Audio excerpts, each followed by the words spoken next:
Hello, and welcome to another episode of Self-Improvement for Women. I am your host, Hope Long, and today I have Dr. Asha Prasad with us. She is amazing. We had the best conversation the last time we spoke, but she is many things, right? So she is an author, she's a practitioner, and she's also a podcaster. She's a wealth of knowledge, and she's really into mental, emotional, and spiritual well-being, right? And this show, we talk a lot about that on here. So, Dr. Asha, I'm so excited that you're here.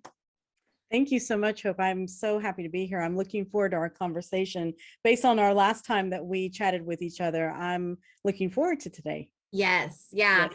The last time that we spoke, we got really deep into what it looks like, to be well in all your areas, right? Mhm. And so that's kind of what we're going to talk about today a little bit. But I'd love for you to kind of share a little bit on like your path and how you Mhm. came into this and how this has become, your thing, right? Yeah, no, exactly. You know what? I would probably say that early on, I mean, even as a child, I was always interested in like the connection of things, like not just looking at one aspect of something, but looking at the interconnection. And so growing up, I grew up in the States, but with my Eastern background, my family's originally from India. There was always this East and West kind of integration that was happening in our household a lot. So it really taught me a lot about the more spiritual side of life and the emotional, mental, like looking at things more dynamically, looking at it not just for what you see on the surface, but looking deeper. So growing up with that and always learning how to integrate and kind of make the connection between East and West allowed me to kind of, as I went on to college and started on my own journey, kind of getting more exposed to life basically. And so what happened was probably about 15 years ago, I found myself in a huge transition. I had lost quite a few loved ones that had passed away suddenly, and I found at that time, I was doing really, really well outwardly. Like if anybody were to see me from like the surface, they'd be like, oh well, she really has it all together and everything's going well. But inside, I was just crumbling inside. I had lost my way to a certain degree. And looking back on it, I can say that I really was missing that connection. I had disconnected from what I had grown up knowing was important. And that was really about the mental, emotional, and spiritual well-being. And so it was through that journey that allowed me my own personal transformation and professional transformation. And it led me to be able to help people now today. I mean, I've been a practitioner for many years. I'm a doctor of chiropractic, and I've always treated people holistically, but it just really helped me as I went through my own journey. It helped me take that to a much deeper level for people that I was also seeing in the practice. Yeah. Yeah. Yeah. And so, and with that being said, so you mentioned the disconnect and the differences between East and Right. West and how we kind of do things.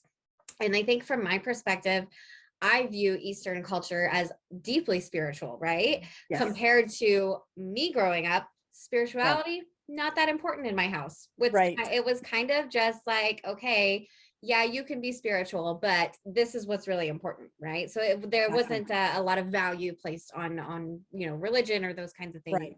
growing up. But as I've gotten older, and I've done my own research, which I think has also helped too. Is like I had Mhm. the interest in doing the research on, energetically, like what do I believe in, right? What do I Exactly. think is bigger than me, right? Right. And how does that play into my day-to-day life? So when you speak a little bit for us on the differences that you saw in Western versus Eastern culture. I mean, I think the biggest difference was that in general, the Western world is more oriented towards the external, and the Eastern world is more geared towards the internal. And Mhm. the beauty of both of them is that you can integrate them and learn to really integrate them and utilize them to be the best version of yourself. But so many times we end up swaying one way or another, and that's where we get out of balance. So I would say that's like the biggest difference that I saw, growing up. But even now, that's what really, but it was interesting, Hope, because one of the things that I found was sometimes on our life's journey, we have to kind of, the pendulum has to swing way far on one side in order for us to swing back to the middle, to be able to realize that we can integrate both of them. It doesn't have to be this or that. It can be both and. Yeah. So that's kind of where I found myself. And I would say that that's probably, with you speaking about being brought up with in the Western world, I mean, how much was emphasized on the external versus the internal, Yeah, quite a bit, right? almost Yeah. everything, right? Yeah. So with that, you kind of took it and ran with it. And I know you said, you went through some grief and stuff, and like everybody goes through the grief process. Like we all lose people that we care about. Right. And I think it has so many women that I've spoken with, it changes them usually in a very profound way, especially losing like a mother or a father. Yes. Like the people that I've spoken with, I still have both of my parents living, thank goodness. But when you lose somebody, it changes your perspective on what's important in your current life and the time that you have with it, right? Because then you realize you're not infallible, right? Right. You're subject to death just like everyone else. Exactly. So then the importance becomes on you, how do you feel? Like, do you feel well about your life? Like, are you happy in X, Y, and Z areas? And I know for you, when we spoke the last time, again, we kind of broke it down into like the mental, the emotional, and the spiritual, and how that looks as you integrate all of them together. Right. And so one of those things that we kind of touched on was our limiting beliefs that we carry around with us. Right. And how that's stopping us in our current life from progressing and being all that we can be as human beings, right? Exactly. So what kind of work have you done with your clients on like limiting beliefs and kind of breaking that mental emotional barrier, I guess I would say. I don't know if it's a barrier. Yeah, it can be perceived as a barrier because we feel like we're stuck by them, and it can really keep us kind of where we are. I mean, that's what the limiting beliefs kind of create, these boundaries that our perspective can only go that far and no further unless somebody can help you shed light on that. And that was one of the things that as I was going through that period of time where I was really in a lot of grief, a lot of people didn't realize that inside I was just kind of breaking down. I realized at that point that it was time for a big move. That's how I ended up moving, taking that leap of faith and moving to a different continent, which I am right now in Europe. It was through that process that I learned that, what you put your mind to, what you really believe is exactly what you can achieve in your life. And I'm living proof of that.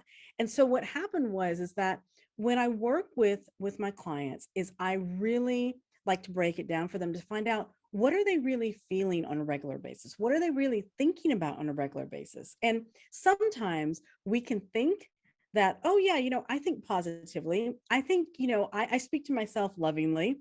But then whenever you really do some exercises to really hone in on what's going on, you'd be surprised how much negativity is going on, for all of us.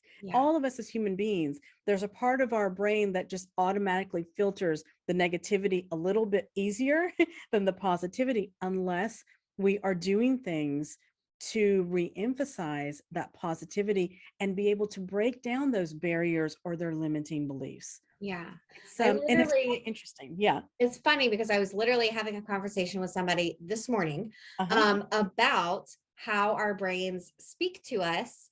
And it's not always a blatant negative thing, right? It's not always like, you can't do this, you'll never accomplish it. Sometimes it just looks like, well, maybe now is not the best time. Exactly. Like it's just a sly little conversation that you're having that you don't realize, it's feeding into you putting a restriction on yourself, right? Exactly. And it kind of can tend to keep us small, Yeah. Like, okay, well, I'm not doing this because the timing isn't right. I'm Hmm. not doing this because, oh, well, you know what, in 6 months it'll be much better. And the thing about it is that that's kind of the fear creeping up and saying, don't get out of your comfort zone. Don't go beyond what you know. And that is a natural thing that I think as human beings we have in our brains, but it is about, we can push beyond those. We can step beyond those with some practices, with some attention on that. And that's one of the biggest things that I work with a lot of my clients on, because whether they have physical ailments, physical pain, like, because I am a practitioner as well, whether they come with actual physical manifestation of something, or whether it is something that's just completely mentally stressing them out, they go hand in hand. You cannot take one without the other. And this is why it's so important to make sure that we're paying attention to our physical, mental, emotional, and spiritual selves all at the same time, and make sure that we're like, we have wellness in all areas. Yeah. Yeah. And like, Yeah. I know that, for some people, when they have things like chronic pain, Right. or, they've just been living with disease for so long, Exactly. mentally shifting can make a huge difference in the amount Exactly. of pain that you physically feel, which Yes. blows my mind, because I've read the articles and I see these videos Right. and stuff, and I'm like, how is that even possible? The Yeah. amount of influence that our minds and our emotions have over our physical bodies is Yes. overwhelming. Like, it It is is, it is crazy. profound.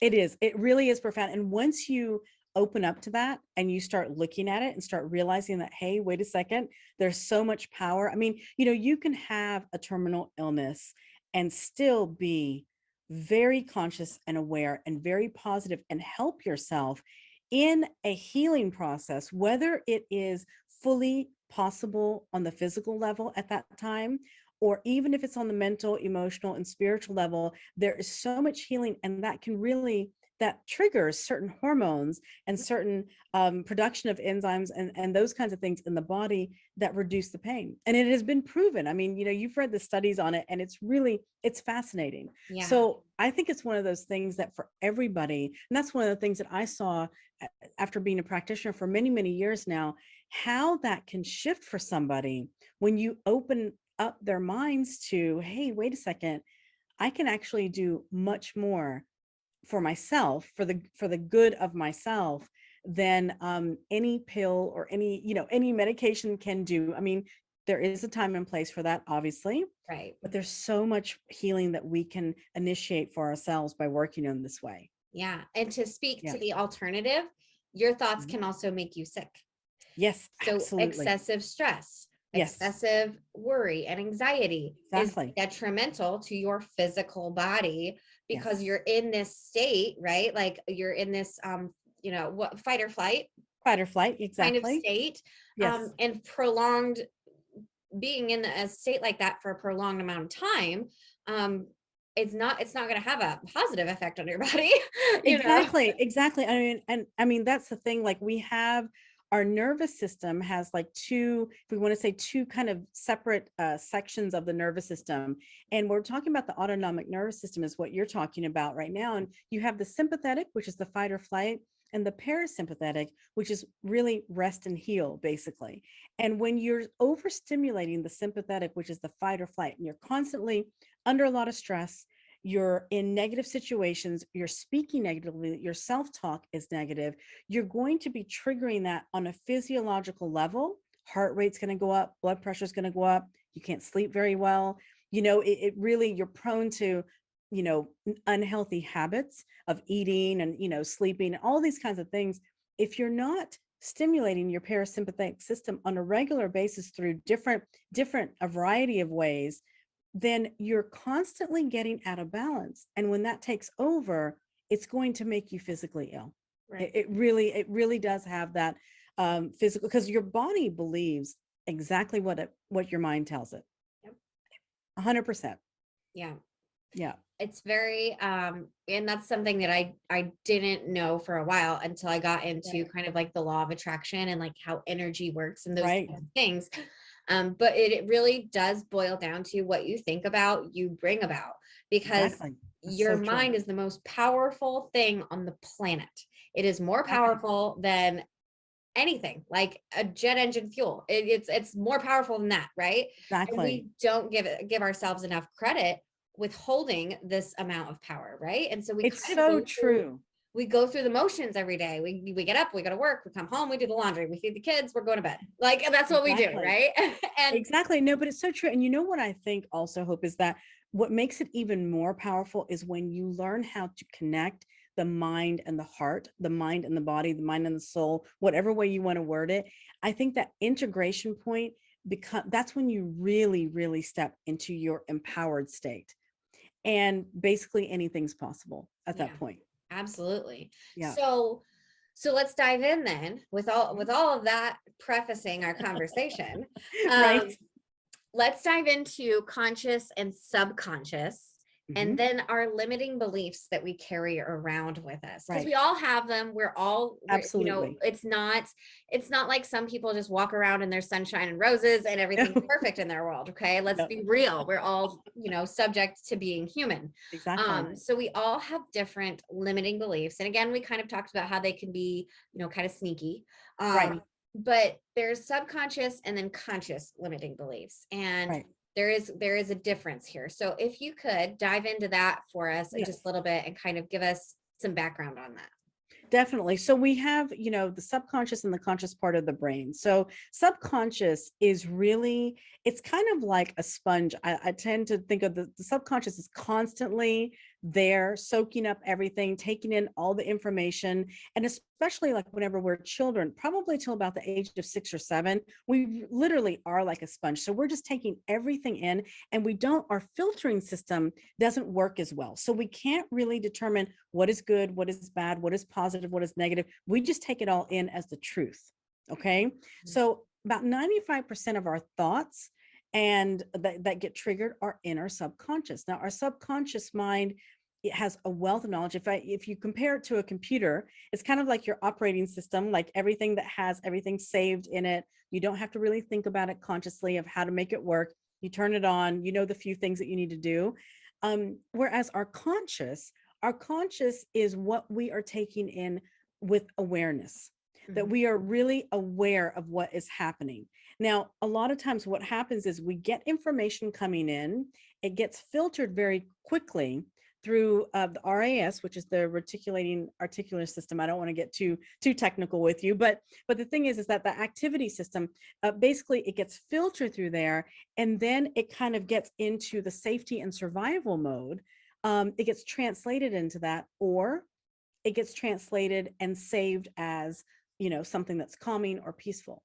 Yeah. So just to give you an example of how that works. So like, for example, if we're sitting here calmly, something happens, an alarm goes off.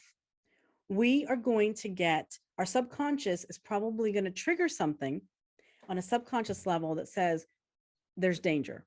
We need to get in fight or flight. We have to get out. We have to flee. Heart rate goes up. We immediately go out. Now, whenever we go out to a safe spot, at that time, consciously, we should be able to say to ourselves, oh, gosh, everything is over. We are safe. We are sound. At that point, either our parasympathetic nervous system is getting stimulating to say, you can calm down, you can relax, it's okay, or we're going to stay still on, so to speak. Hmm. And a lot of times, this is what happens in our life. We get bombarded by 10, 15, 20, 100 different alarms at the same time, and we don't have a chance to recover, and we stay in that. So this is how it gets saved in our memory system, in our operating system, our subconscious, and actually dictates how our life goes, Yeah. how we operate in our life, how we show up to our life. Yeah. Like, okay, so our subconscious, it's the main goal for our subconscious is to keep us safe, right? Exactly. And so Exactly. when we are trying new things, maybe we've decided, like even something just so silly, like Hmm. maybe we want to take up volleyball, I don't know. Right. But Right. even in like the silliest of things, consciously we're like, oh, that looks really fun. Subconsciously, Yeah, you remember one time when you were like 6 years old and you got hit in the exactly. face with that volleyball. And Exactly. now your subconscious says, I don't think that's a good idea. Exactly. And And yeah, exactly. And it triggers that response and it keeps you from doing it. And also with that hope, maybe you didn't experience getting hit in the face, but maybe someone told you yeah. it's so dangerous to play volleyball. You're going to get hit, you're going to get hurt. Be careful. And then we're always in alert mode and it gets triggered Mhm. at that point in time. Yeah. And it's so, I know it sounds silly, like the volleyball situation, but we do this We with do this. really stuff that could change our lives, like starting a Exactly. business, starting that relationship with someone, Exactly. getting married, making those big decisions. Sometimes we need to kind of evaluate, okay, what are my thoughts? And then also, what am I thinking like subconsciously that's making me think this thought? Like what has Exactly. happened or what have I observed or seen or heard Right. that could be swaying my conscious thought right now, right? Absolutely. Because Absolutely. risks are scary, right? And we want to be safe. They are. They are. The risks are scary, but we also have a tendency to gravitate towards risk as human beings because we're curious. Yeah. We're curious beings. We want the adventure. We want to see the unknown, but it's those limiting beliefs that get triggered. Like one of the ones that I see a lot, especially like whenever you're talking about starting a business or even entering a relationship, the belief of I don't know how to do it Mhm. is one of those that people very rarely will admit because of this fear of how it's going to look, how it's going to be perceived, and they really have never even identified that as a limiting belief. Yeah. They've been masking it and trying to cover it up and trying to, you know, kind of fake it till you make it kind of thing. And it's okay to get into practice to that fake it till you make it. I think, well, you know what? At some point in time, you're going to have to be confronted with that because it's not sustainable at that point. Right. Right. Right. Right. But I'd like, and speaking to that a little bit, like my mother, she's older, right? She's Mhm. almost, she's in her 70s, but she Right. never wrote a book. And she really wanted to be a writer. She Right. really wanted to write this book. It was Right. going to be a book about squirrels for kids, and it was Oh, going to be wow. really cute, right? Yeah. And I always ask her, I'm like, why didn't you write this book? Why don't you write it now? She goes, Mhm. I don't know how. Yeah. And I said, you Exactly. just start writing. Like to me, it's clear as day. Just Exactly. start writing and then go from there. Then you'll figure out, the publishing side and all that Right. stuff that comes with it. But you got to start, right? And so I'm like Right. very much an action taker. And Right. I just, it drives me crazy that she wanted to do this. And then she just Right. don't know how. Oh, I'm too old now. Oh, I'm, Right. all these things. And I look at her and I'm like, those are just limiting beliefs. Like Exactly. if you just take the inspired action and just start, you can probably Exactly. figure it out on your way because we're very good at that, right? We're very good at figuring things out Absolutely. on the way. Absolutely. And we're also good at attracting people to us that will help us along the way. It's all about collaboration in this world. I mean, a lot of people say, oh, no, I'm doing it all alone. There's really nothing that we do alone. I mean, truly, truly. Of course, the inspired action has to come from us. But you know what? Whenever we need help, I mean, think about how many times in your life you've always been supported. There's always been whether it's an email or whether it's a phone call or you run into somebody or you overhear a conversation where somebody just has the answer for you and you're like, wow, you know what, we're always being supported. And it's about trusting that, and that can be quite challenging for some people, Mhm. especially if they have a belief that I can't trust anybody or no one's going to help me. Yeah. Then that's a really tough one. Yeah. They have to identify that Yeah. and make peace There's with that. tons and tons of limiting beliefs out there, Right. right? Yes. So as we're, and again, I had this conversation this morning. Again, this show is all about self-improvement. So if you are Right. already watching this, you are well on your way. And now you have an awareness, at least some kind of awareness about your thought process and how your brain works, because I've had so many episodes similar to this.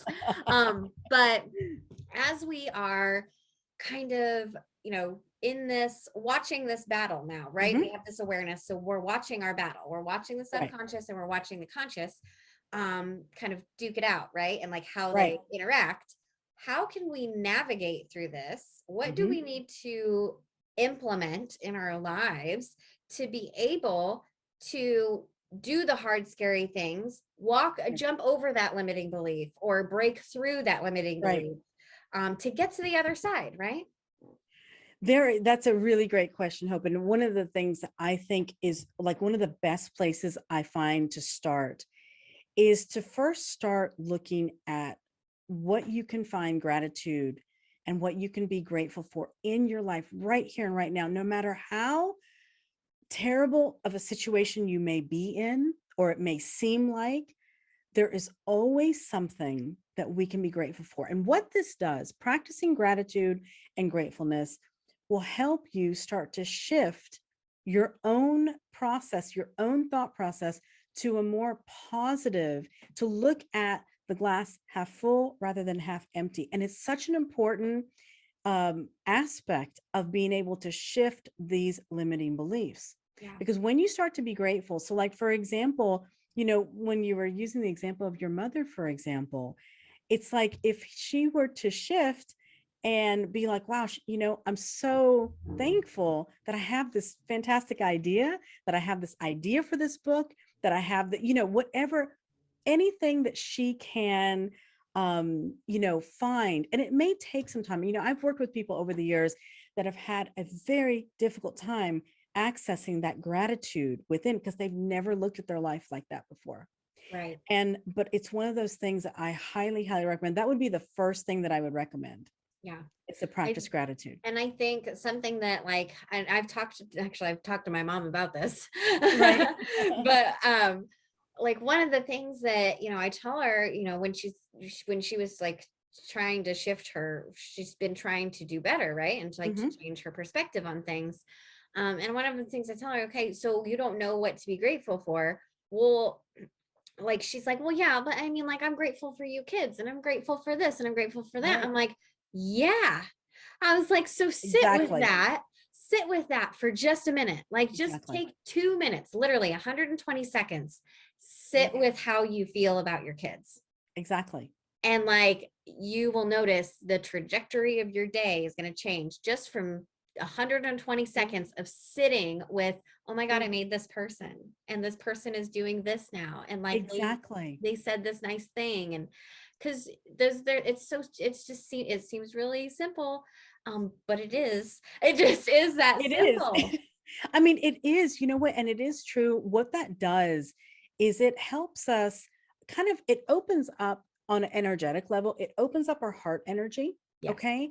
And it opens up also our creativity, our creative mind. And so what happens is in practicing gratitude, and you can have, I love to keep a gratitude journal. In fact, every single day, before I go to bed and whenever I first wake up in the morning, I write down at least 10 things that I am grateful for. And a lot of times ends up being kind of a journal exercise because I end up writing a little bit about why I'm grateful for certain people, certain things or whatever. And what that does is it opens up the creativity centers, the energy centers and the heart centers. So you can actually be motivated and inspired to take action, maybe on a project that you've been contemplating, or Yeah. maybe on something that you had no idea. You're like, oh my God, I'm so inspired now to do this. It starts to open that up for people once you start practicing on a regular basis. Yeah. And that Yeah. inspired action. And again, I've said this before too, but like if you look at people who are very successful, or Mm-hmm. you just look at somebody that you really admire, Right. they are in their position. And this is true for every scenario. They are Right. in the position they're in. They're successful at what they do. They're in Mm-hmm. this great relationship because they took inspired action. Exactly. That's why they're there. That's why they're there. And then Yes. how they got there Yeah. is by being intentional, right? So they were Exactly. intentionally, you know, bringing that into their life in some way or another. They were Yeah. intentionally practicing gratitude to open their heart, right? They Exactly. were intentionally shifting their mindset and perception to be Right. able to receive all the good. And it's just crazy. Like it seems very simple because it really is. What's Right. not simple is sitting, trying to change from a Z to an A. You can't do it like that, right? It doesn't happen overnight. No, But it does, like, it gets gradual and it gets progressive. And the progressive stuff, like mhm, as you're watching yourself grow, is actually like more motivating, right? Because exactly. I mean, like when it you is let me ask you this. So true. you started your Yes, gratitude journal, and then did you ever go back and read it like 6 months yes, later and be like, wow, I have changed so yes. much? Absolutely. And that's one of the things I love about I'm a big journaler, whether it's gratitude journal and just a regular journal. I love to be able to see the growth because it motivates me because I'm just like, wow, look at how much that has shifted and changed. And it is a good meter, to be able to see exactly where you've been. And it kind of keeps it, I always look at it as, you know what, we're on this journey. It's never about the destination. It's about just really enjoying the journey. And these kinds of things, these kinds of practices on a daily basis help you enjoy it even more. But Mhm. it's so true. It's so true. You can see the changes. I go back to journals that I was writing in, even 6, 7, 10 years ago. And it's so amazing. I'm like, oh my God, I can remember who that person was, but I'm like, oh, there's so much transformation that's happened. And we don't give Yeah. ourselves credit for growing ever. Like we never ever take the time. Well, I'm not gonna say never ever, but it seems like we never Yes. take the time to sit Right. down and think about who we were 5 years ago. That's Because so true. we're very busy people. We're all very busy, right? And so we Absolutely. don't take that time to evaluate in the ways that we've grown. Like the Right. person that I am today is nowhere near the person that I was 5 years ago. Like Right. I have done a total 180. And I Right. try to remember these things. And I also journal. I do gratitude every day. Right. And so while I'm practicing these things and I'm brushing my teeth and I'm being grateful, I'm Right. also like, you know what? 5 years ago, I never would have been grateful for this. That's really weird, Right. but I feel the gratitude too. So that's part of it, is in your Yes. energy. Um, and so yeah, so again, navigating that subconscious and conscious, Right. battle. Your awareness is huge, right? That is a huge thing. I mean, I think that that's really where it starts. You have to be aware of what's going on, what you're saying, what you're feeling. And that's where that mental and emotional piece really comes into place of being aware. If you're sad a lot, for example, if you're feeling sad a lot, if you're feeling angry a lot, it's not about judging it. Accept it for what it is because it's there for a reason. Yeah. It's there for to wake you up to something that you Yeah. can learn or to be able to move through something. Yeah. So if we can look at it and approach our life that way, I mean, our not only do our bodies speak to us, but our emotions and our thoughts really do a good job of getting our attention as well. Yeah. Yeah. Amazing. Amazing. Dr. Asha, thank you so much for being on today. We could keep talking because I know that we could go on and on about this. But thank you so much for being on today. I so appreciate you. You guys can connect with Dr. Asha here at the bottom, all of her links. I am absolutely certain she would love for you to reach out to her with any questions, even if it's about, holistic well-being, if it's about chiropractic, if it's about mental, emotional, and spiritual well-being, this conscious, the subconscious, whatever that is for you. If you have questions, reach out and ask. She would be more than happy to speak with you. I just know it. Absolutely. And again, thank you so much for being on today. It has been amazing. Thank you so much, Hope. I really appreciate it. And I love what you're doing. I have to say, I love that you're inspiring and helping people out there through your show. So thank you so much for having me today. Thank you. All right, you guys, we will see you on the next one.